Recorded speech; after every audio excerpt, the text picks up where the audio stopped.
to PETA's Inaugural Eve Drive-In Movie Party. I'm Jane Velez-Mitchell. And as many of you know, I've been with PETA forever, maybe even a little bit longer than that. Tonight, I am with you from Los Angeles, where it's a lot warmer, but you are where the action is, the inauguration tomorrow. Let's take a quick look at PETA's long history in Washington, going all the way back to 1980, when we launched this banner outside the White House. Yes, from the Silver Spring Monkeys case in 1981 to the infant monkey maternal deprivation laboratories in 2015, and many others in between, PETA is the only animal group that closes down some of the worst experiments on animals. Members of Congress helped PETA stop the military's use of live animals in military training. And in just the past few months, we have sent our groundbreaking research modernization deal to every agency chief, showing them exactly how to replace animals in experiments with state-of-the-art science. We've also stopped major pharmaceutical companies, whose lobbyists are all over the Capitol, from forcing animals to swim until exhaustion in very cruel tests for antidepressants. And our without consent exhibit has made people really think hard about what's going on inside laboratories. It was our chief scientist who sat with the director of the EPA as he announced that his agency would phase out all poisoning tests on mammals following years of PETA pressure. Progress. Remember when slaughterhouses were designated vital to our nation during the pandemic? Well, PETA held demonstrations outside those slaughterhouses all over the country and in front of the White House. But more and more Americans agreed with us, and sales of vegan food have skyrocketed. We've been at the forefront, persuading restaurants to add vegan foods and giving away literally tons of vegan meals, including at the Marches for Racial Justice. We've also installed these posters to remind everyone that all living beings deserve respect. The pandemic kept our talking cow and elephant out of classrooms, but we're reaching children virtually with this animatronic dolphin. We launched Students Opposing Speciesism with young people nationwide educating others on animal rights issues. Huge companies and major designers have listened to us and stopped selling fur, exotic skins, even cashmere, mohair, and alpaca. Although our demonstrations against companies that still sell anything stolen from animals' backs continue. With your help, we will keep the animal liberation message strong and make the next 4 years a time when animals receive more respect, more understanding, more protection. Now, here's another friend to the animals. Hello, everyone. I'm Edward James Olmos. Welcome to the United States Capitol, where just a few blocks from here, the next president of the United States will be sworn in tomorrow. And are we happy about that? I think we all are. Yes, tomorrow, we not only welcome a new president and vice president to the White House, we also welcome Champ and Major, the first dogs, or FIDOs. Yes, FIDOs. The PETA offices are just a few blocks up from the White House, which means other presidents would have been our neighbors in earlier times. We like to think that many of them would have supported our cause. Although PETA retired its I'd rather go naked than wear fur campaign last year, because no one with any sense or sense of style wears real fur anymore. PETA members are well known for campaigning in their birthday suits. One president who might have joined in is John Quincy Adams. He used to bathe naked in the Potomac every morning until one day someone stole his clothes. PETA members abhor cruelty to animals, and so did President Ulysses S. Grant, who served from 1869 until 1877. He once saw a man beating a horse, seized the man, shook him hard, and said, "If you ever hurt an animal again, I'll tie you to a stake and leave you there."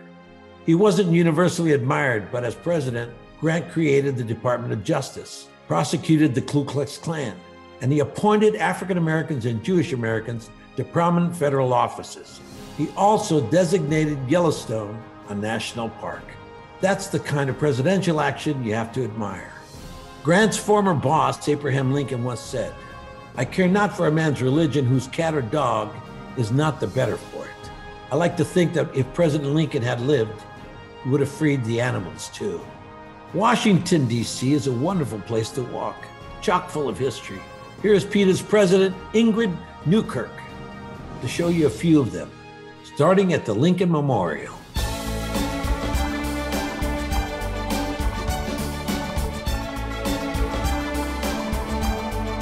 We're here at the Lincoln Memorial, the great emancipator, the man who said, "If I hear someone arguing in favor of slavery, I have the strong urge to impose it upon him." When the King of Siam decided to give America 2 elephants, President Lincoln said no. He didn't want them to spend the rest of their lives in a zoo. And when his father killed the family pig, he lamented it deeply and said, "That was my best friend." Perhaps he's best known in our circles for saying, "I am in favor of animal rights and human rights, because that is the way of the whole human being." Off we go.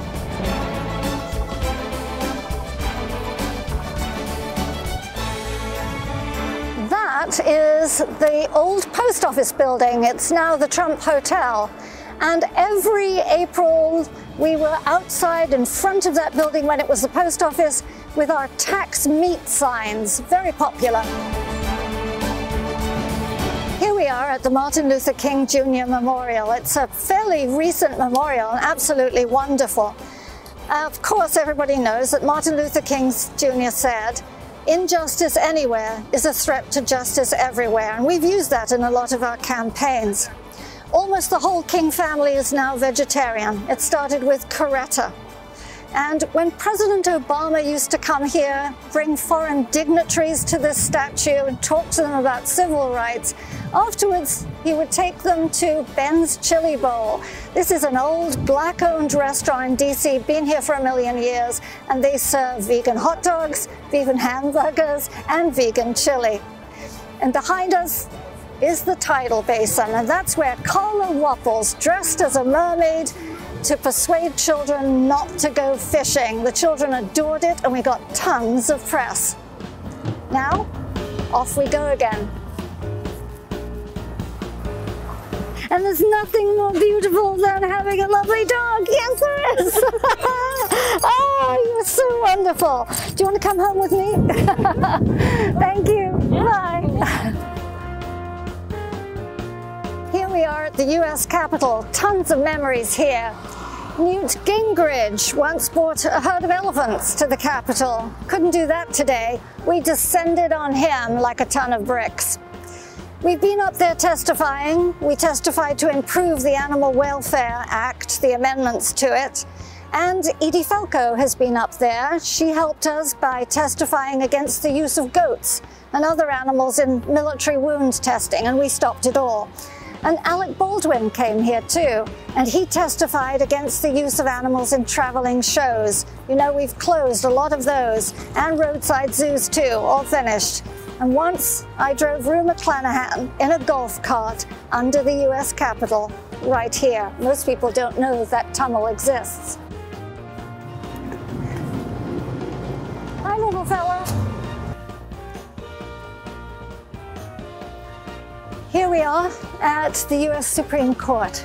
Most people don't realize that years ago there were wild dogs living in holes they'd dug along the grounds of the Supreme Court.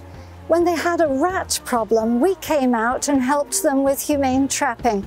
And of course, this is the place where we argued to the United States Supreme Court justices the case of the Silver Spring monkeys. And we got a unanimous decision in our favor. Our legal team has been up here arguing several times. We've had 3 cases for protecting the rights of protesters, the right of free speech.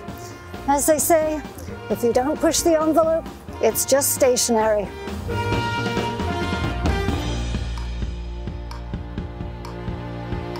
Well, there's a great deal to see in Washington now. Here are a few messages from people who work here in the Capitol. Members of Congress who have the animals' backs.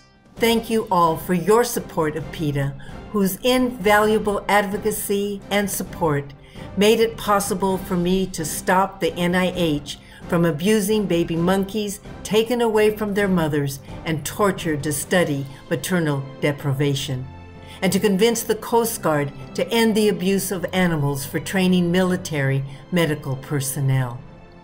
Recently, the National Association of Biomedical Research did a presentation for animal researchers and used a photo of Ingrid and me with the caption, "Congressional Appropriations Challenges."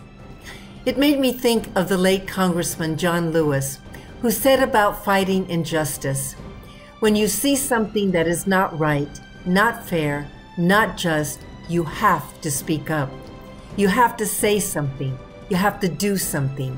Get in good trouble, necessary trouble, and help redeem the soul of America." It's a privilege to get into good trouble with PETA, and I am grateful for your encouragement, support, and partnership in helping to advance the humane treatment of animals. Together, we will continue to fight in the 117th Congress and help redeem the soul of America. Thank you for everything that you've been doing and everything that you continue to do to promote the cause of animal rights in the country. I'm continuing to do everything that I can to legislate against animal cruelty and suffering, and also to promote a shift in our agricultural and dietary practices away from meat and livestock towards other sources of nutrition. And this is not only a public health measure, not only a question of a humanitarian policy, but it's also a question now of species survival because of the calamities associated with climate change and global warming. And we know that meat livestock industry is an important contributor to the problem of climate change and global warming. Everything's turned upside down in the COVID crisis. One thing hasn't changed, and that is our commitment to animal welfare and celebrating a new administration. Vice President Biden, soon to be President Biden, understands the need to be able to bring people together, and nothing brings people together more than their love for animals. All animals have worth, and we should not be testing animals. We need to make sure that we don't use animals as guinea pigs. Guinea pigs are animals too, but we shouldn't be doing that either. And so I've been a member of all the animal protection caucuses. I appreciate the work that PETA's done. I know this is their first virtual inauguration, and hopefully the last virtual inauguration. I, among others, in the Animal Welfare Caucus, will continue to work to protect animals as our four-legged and even two-legged, and even those fish that don't have legs. We'll protect them all. I've been in Congress for 6 years now, and when I think back to some of the most personally meaningful work that I've done, it has been working with PETA to make sure that for this nation, our testing standards finally live up to our ethical standards. The nice thing about this work is that at a time when there is such hyper-partisanship in Washington, D.C. and the United States, these issues are truly bipartisan. So I want to thank you for what each and every one of you do. I hope you have a happy inauguration, and I look forward to continuing to work together. Though I wish we could be together in person, I'm glad to virtually join you all for this inaugural party. Sometimes I'm asked why I make animal welfare a top priority in my congressional work. Well, I know I don't have to explain to you all that protecting animals is simply the right thing to do, and that if we don't stick up for them, no one will. I'll work closely with President-elect Biden and his administration to make sure our government is treating animals with respect. So thank you for joining this event from across the country, and thank you for all you do to celebrate and work to behalf of animal welfare. Thank you for inviting me to speak this evening and for this opportunity to wish you a Happy New Year. We come today on the precipice of change and with the hope of a better tomorrow. We are ready to work together this year to support, inform, and hold President-elect Joe Biden accountable to protecting animals and the environment. My career was most notably focused on the advancement of civil rights and ensuring that all individuals are treated equally. But to say one believes in equality, justice, and safety, as well as security for all, yet to leave out those who still are suffering, would be to misunderstand those values entirely.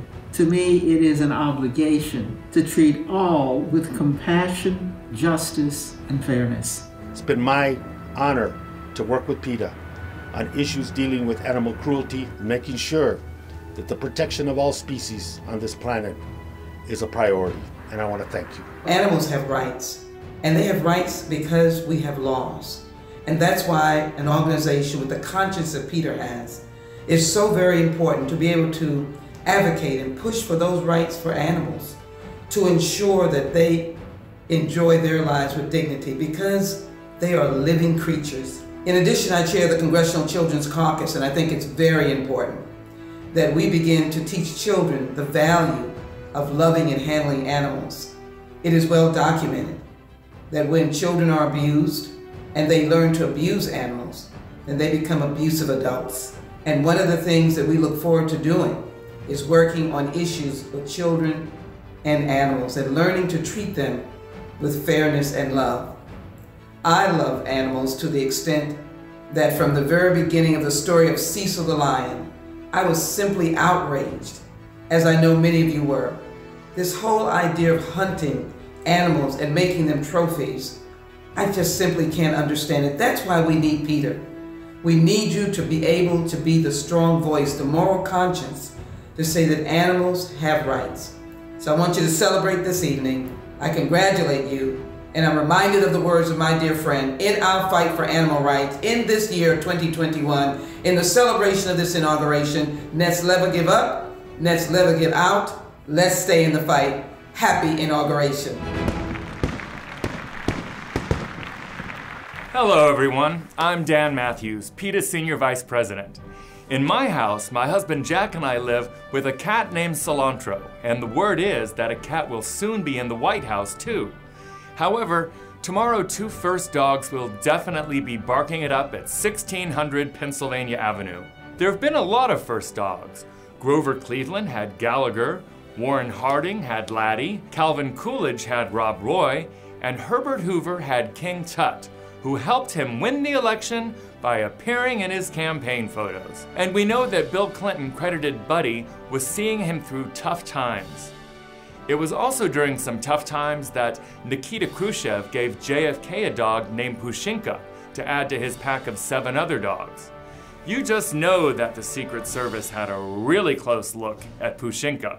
LBJ got into trouble for pulling the ears of his basset hounds, him and her, but he may have set the stage for giving a homeless dog the best home in the land when he came across a mixed terrier at a gas station in Texas one Thanksgiving, scooped him up, popped him onto Air Force One, and took him to live at the White House. That was Yuki. Many other presidents included dogs in their first family. George H.W. Bush loved Millie. With help from Barbara Bush, Millie wrote a book about her life. But Millie was not a poster child for spaying and neutering. She had quite a few pups, in contradiction to PETA's long-standing campaign to stem the homeless dog crisis. And it was just 4 years ago that the Obama family dogs, Bo and Sonny, were running down the White House corridors with the big boss himself. Now let me leave you with a vice president, Hubert Humphrey, a PETA hero. He once famously crawled out of bed where he was suffering from pneumonia and valiantly made his way to Capitol Hill to take the Senate floor.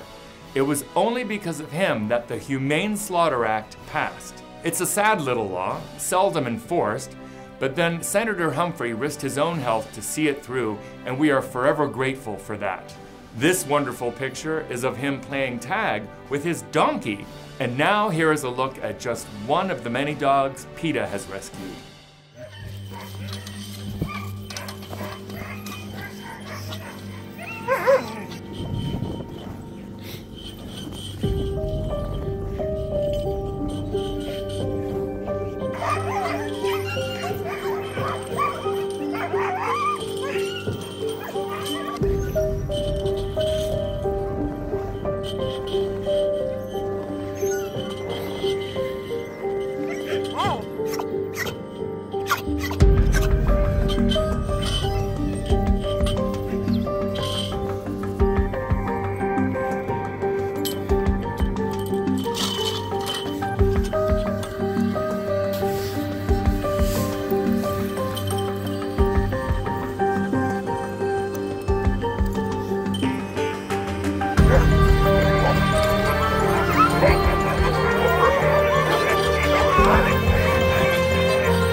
mood? I heard you were the That won't funniest. last long. How are you? Are you a fun girl? Wait a minute, let's go in. You're bigger than I thought. Yeah, I know. Go in, I think. Come on.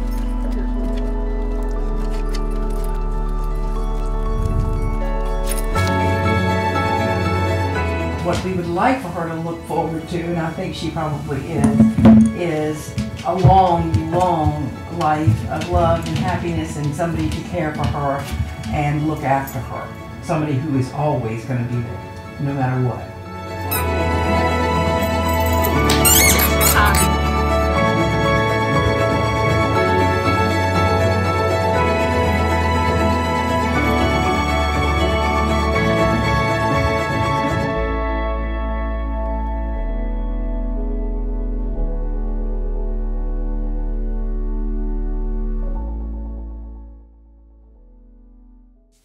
There's so much more happening for animals. In 2021, we'll get lots more done. On the street, in Congress, even in your neighborhood supermarket. So whether you're a Democrat, a Republican, an independent, or undecided, all that really counts is that you, yes you, vote to end cruelty to animals. Here's someone who agrees with that. New rule, listen to PETA. According to polls, a majority of people now agree with what PETA's been saying since 1980. Experiments on animals are not only cruel, they don't work. 95% of new medications that work when tested on animals fail in humans. 95%. A drug tested on a mouse has about as much chance of making it to the market as Joe Exotic has of seeing his mullet come back in fashion. Taxpayers have spent billions funding junk science, like cutting open cats' skulls and deafening them, or tearing baby monkeys from their mothers and tormenting them with loud noises and rubber snakes, all the while admitting that their work isn't applicable to humans. These are the sort of things that if a child did them, you'd know they were going to grow up to be a serial killer. And the National Institutes of Health that funds these experiments, more like National Institutes of Hell. They're supposed to be funding valuable research, not writing the next season of Stranger Things. The NIH once spent over $500,000 to learn why caged primates throw their feces. Could it be they're angry from being kept in little metal boxes? Luckily, PETA has ended many nightmare experiments and replaced them with state-of-the-art, human-relevant science. They've come up with an animal-free, far safer treatment for diphtheria than using horses, and a model lung that can replace rats stuck in tubes. They've also stopped a series of experiments on monkeys that have been going on for 40 years without results. Ending experiments on animals isn't rocket science, it's just good science. We'll all benefit from that. Love Bill Maher. Well, the weather may be frightening, the pandemic is certainly a terrible mess, but animals are the great comforters, right, Rico? Let's watch this video short.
I look forward to seeing all that PETA will accomplish this year, and I hope you will join me in supporting their efforts, and if you're able, making a generous financial contribution.